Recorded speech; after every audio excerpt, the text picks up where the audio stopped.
सदियों से हमारे देश में मंदिरों, मठों और गुरुद्वारे लोगों की आस्था का केंद्र रहे हैं, लेकिन 21वीं सदी में भारत में आज भी कई ऐसे मंदिर हैं जो रहस्यों से भरे हुए हैं। हर मंदिर की अपनी एक गाथा और महत्व है।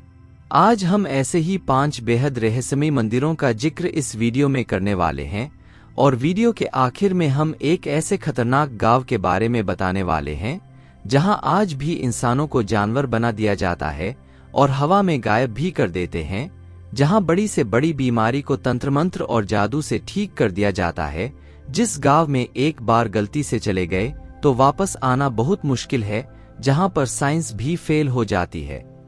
यहां पर मैं बता दूं कि हम किसी अंधविश्वास को बढ़ावा नहीं देते हैं और नहीं तंत्र मंत्र या भूत प्रेत में विश्वास करते हैं, लेकिन हम जो बताने जा रहे हैं वह प्रचलित है। ऐसा ही एक मंदिर है मेहंदीपुर का बालाजी मंदिर। राजस्थान के दौसा जिले के पास 2 पहाड़ियों के बीच मेहंदीपुर बालाजी का मंदिर बसा हुआ है। यहाँ पर आपको कई तरह के विचित्र नज़ारे देखने को मिल जाएंगे जो काफी डरावने और विचित्र है, जिन्हें पहली बार देखकर लोग हैरत में पड़ जाते हैं। विज्ञान भूत प्रेतों को नहीं मानता है, लेकिन यहाँ हर दिन दूरदराज से प्रेत बाधा से परेशान लोग मुक्ति के लिए आते हैं। भूत प्रेतादि ऊपरी बाधाओं के निवारण के लिए यहाँ आने वालों का तांता लगा रहता है। इस मंदिर में प्रेतराज सरकार और भैरव बाबा यानी कि कोतवाल कप्तान की मूर्ति है। हर दिन 2 बजे प्रेतराज सरकार के दरबार में पेशी यानी कि कीर्तन होता है, जिसमें लोगों के शरीर से भूत प्रेत और ऊपरी सायों को दूर किया जाता है। आमतौर पर लोग कोई भी मंदिर जाते हैं तो प्रसाद लेकर जाते हैं और घर लेकर भी आते हैं। ऐसा कहा जाता है कि प्रसाद को जितना बांटकर ग्रहण किया जाए उतना ही पुण्य मिलता है, लेकिन इस मंदिर का प्रसाद खा नहीं सकते और ना ही किसी को दे सकते हैं। यहाँ के प्रसाद को आप घर पर भी नहीं लेकर जा सकते। यहाँ तक कि कोई भी खाने पीने की चीज और सुगंधित चीज आप यहाँ से घर नहीं लेकर जा सकते। बताया जाता है मेहंदीपुर बालाजी की बाईं तरफ छाती में एक छोटा सा छेद है, जिससे लगातार जल बहता रहता है। कहते हैं यह बालाजी का पसीना है। यहाँ बालाजी को लड्डू, प्रेतराज को चावल और भैरों को उड़द का प्रसाद चढ़ता है। बताया जाता है कि जिनके अंदर भूत प्रेत आदि शक्तियां होती हैं, वह यह प्रसाद खाते ही अजब गजब हरकतें करने लगते हैं। मेहंदीपुर बालाजी की मूर्ति के ठीक सामने भगवान राम सीता की मूर्ति है, जिसके वह हमेशा दर्शन करते रहते हैं। यहाँ हनुमान जी बाल रूप में मौजूद है।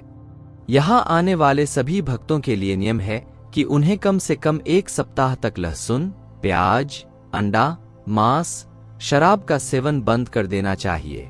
मेहंदीपुर बालाजी में बाकी मंदिरों से अलग प्रसाद चढ़ता है। यहाँ प्रसाद की 2 कैटेगरी है, एक दरखास्त और दूसरी अर्जी। दरखास्त को बालाजी में हाजरी भी बोलते हैं। हाजरी के प्रसाद को 2 बार खरीदना पड़ता है और अर्जी में 3 थालियों में प्रसाद मिलता है। मंदिर में दरखास्त एक बार लगाने के बाद वहां से तुरंत निकल जाना होता है। अर्जी का प्रसाद लौटते समय लेते हैं, जिन्हें अपने पीछे फेंकना होता है। नियम है कि प्रसाद फेंकते समय पीछे नहीं देखना चाहिए। देवजी महाराज मध्य प्रदेश। कहा जाता है कि इस मंदिर में उन्हीं लोगों को जाना चाहिए जिनका कलेजा मजबूत होता है, कमजोर दिल वालों को नहीं जाना चाहिए। भोपाल से लगभग 300 किलोमीटर दूर स्थित मलाजपुर में वार्षिक भूत मेला लगता है। पौष पूर्णिमा के पहले दिन से बसंत पंचमी तक मनाया जाने वाला यह त्योहार मनाया जाता है। महाराष्ट्र, राजस्थान और आंध्र प्रदेश से बड़ी तादाद में लोग पहुंचते हैं। हजारों लोग भूत भगाने के इस मेले में भाग लेने के लिए इकट्ठा होते हैं। लोगों के अनुसार रात के समय यहाँ पर साक्षात भूत दिखाई देते हैं और तरह तरह की डरावनी आवाजें आती हैं। माना जाता है कि देवजी महाराज का जन्म 17,000 ईसा पूर्व के आसपास हुआ था। उनके पास अलौकिक शक्तियां थीं। किंवदंतियां है कि रेत को नमक, मिट्टी को गुड़ और पत्थरों को नारियल में बदलने की उनमें शक्तियां मौजूद थी। सूखे के दौरान मदद करने और बुरी आत्माओं को नियंत्रित करने के लिए उन्हें प्रसिद्धि मिली, जिससे उनकी याद में मंदिर का निर्माण हुआ। यहाँ भूत प्रेत भगाने की प्रथा सदियों से चली आ रही है। मलाजपुर भूत मेला पिछले 400 वर्षों से जारी है। देवजी महाराज मंदिर में भूत भगाने की प्रथा शाम की आरती के बाद शुरू होती है। भक्त दक्षिणावर्त दिशा में चलते हुए परिक्रमा करते हैं। जबकि प्रभावित लोग दक्षिणावर्त दिशा में चलते हैं। गुरु महाराज की जय का जाप करते हुए परिवार भूत प्रेत को आगे लाते हैं और पवित्र जल छिड़कने और हथेली पर कपूर जलाने सहित विभिन्न अनुष्ठान किए जाते हैं। कुछ लोग उन्मादी हो जाते हैं और गिर जाते हैं, जबकि अन्य को बुरी आत्माओं को बाहर निकालने के लिए झाड़ू से मारा जाता है। 64 योगिनी मंदिर। भारत में 4 64 योगिनी मंदिर हैं। ओडिशा में 2 और मध्य प्रदेश में 2 मंदिर हैं, लेकिन मध्य प्रदेश के मुरैना में स्थित 64 योगिनी मंदिर सबसे प्राचीन और रहस्यमयी है। भारत के सभी 64 योगिनी मंदिरों में यह इकलौता मंदिर है जो अभी तक अपने पैरों पर खड़ा है। मुरैना में स्थित यह मंदिर तंत्र मंत्र के लिए दुनिया भर में जाना जाता था। इस रहस्यमयी मंदिर को तांत्रिक यूनिवर्सिटी भी कहते थे। यहाँ पर दुनिया भर से लाखों तांत्रिक तंत्र मंत्र की विद्या सीखने के लिए आते थे। आइए जानते हैं मुरैना में स्थित प्राचीन और रहस्यमयी 64 योगिनी मंदिर के बारे में। मध्य प्रदेश का प्राचीन 64 योगिनी मंदिर गोलाकार है और इसमें 64 कमरे हैं। इन सभी 64 कमरों में भव्य शिवलिंग स्थापित है।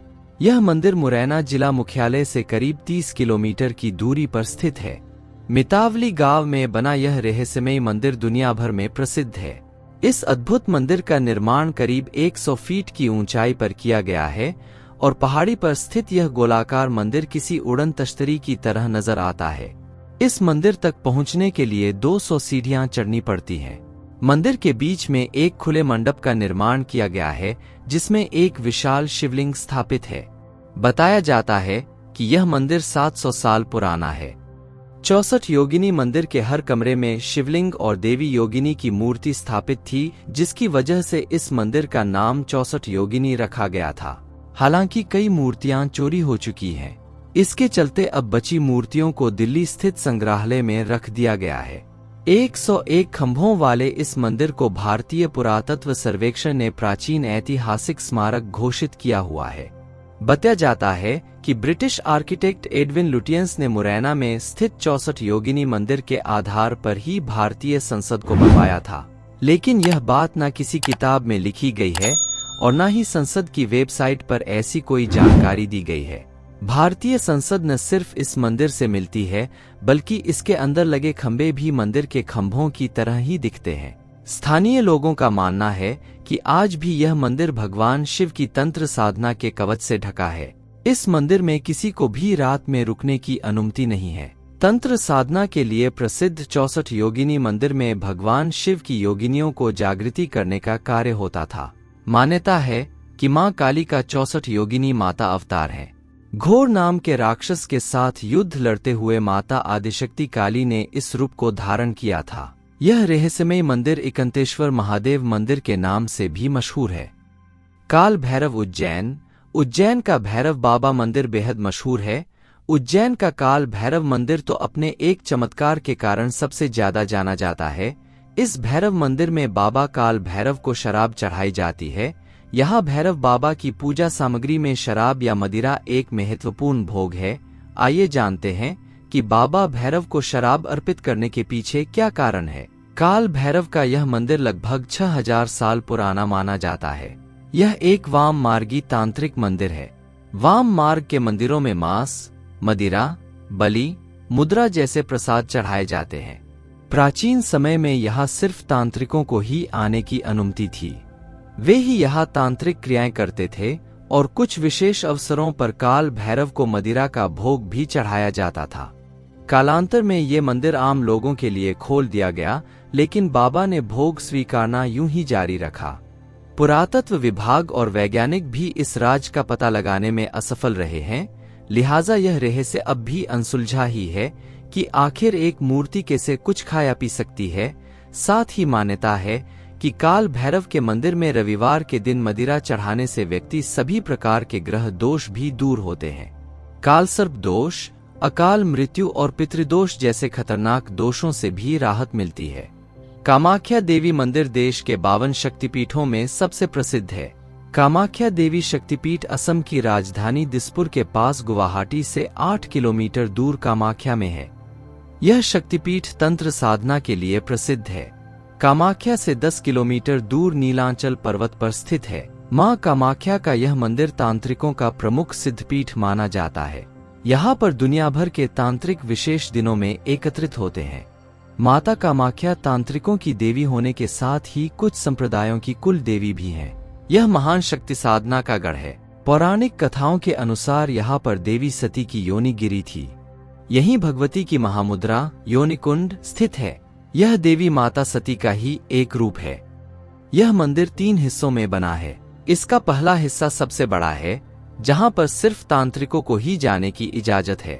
दूसरे हिस्से में माता के दर्शन होते हैं, जहाँ एक पत्थर से हर समय पानी निकलता है। कहते हैं कि महीने में एक बार इस पत्थर से खून की धारा निकलती है। ऐसा क्यों और कैसे होता है, यह आज तक किसी को ज्ञात नहीं है। मान्यता है कि 3 दिन देवी मासिक धर्म से रहती हैं। 3 दिन मासिक धर्म के चलते एक सफेद कपड़ा माता के दरबार में रख दिया जाता है और 3 दिन बाद जब दरबार खुलते हैं तो कपड़ा लाल रंग में भीगा होता है, जिसे उपहार के रूप में भक्तों को दे दिया जाता है। यह कपड़ा बहुत पवित्र माना जाता है। मायोंग असम। मायोंग भारत के असम के मोरीगांव जिले में ब्रह्मपुत्र नदी के तट पर बसा एक छोटा सा गांव है। मायोंग गांव को भारत की काला जादू राजधानी के नाम से जाना जाता है। यह गांव काले जादू के लिए मशहूर है। कहते हैं यहाँ के लोग अपनी रक्षा के लिए काले जादू का प्रयोग करते हैं। आपको सुनने में अजीब लगेगा, लेकिन यहाँ के लोगों को इंसान से जानवर बनाने की कला का पूर्ण ज्ञान है। इतना ही नहीं, ऐसा भी कहा जाता है कि अपनी जादुई शक्ति से लोगों को यहाँ हवा में गायब कर दिया जाता है। मायोंग के ओझा जादू का इस्तेमाल लोगों को ठीक करने के लिए भी करते हैं। ओझा निमोनिया और खसरा जैसी गंभीर बीमारियों के इलाज के लिए तंत्र मंत्र और जादू का उपयोग करते हैं।